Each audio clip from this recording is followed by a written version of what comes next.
गांव में बहुत सारे मुर्गी थे, लेकिन एक किसान हर दिन एक मुर्गी का चिकन बेचता था। मुर्गियों डर डर के जीती थी।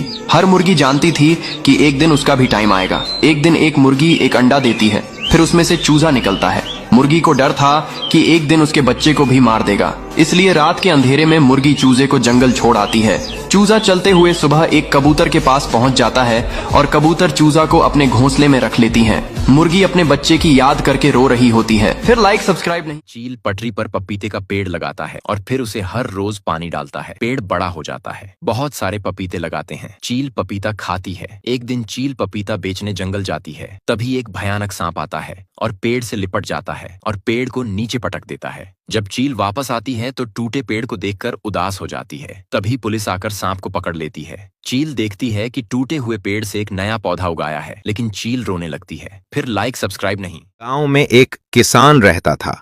उसके पास बहुत सी मुर्गियां थीं जो रोजाना अंडे देती थीं। किसान उन अंडों से अच्छी खासी आमदनी कमा लेता था।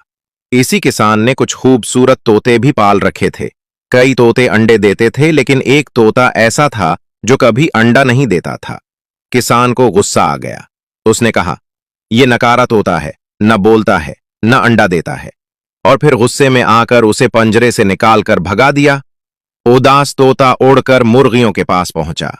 रोते हुए बोला, मुझे किसान ने घर से निकाल दिया क्योंकि मैं अंडा नहीं देता। एक मुर्गी ने उसकी बात सुनी और कहा, अफसोस की बात है, लेकिन फिक्र न करो, अब तुम मेरे साथ रहोगे। मुर्गी ने तोते को अपने घोंसले में जगह दे दी। अब तोता और मुर्गी अच्छे दोस्त बन गए और खुशी खुशी साथ रहने लगे।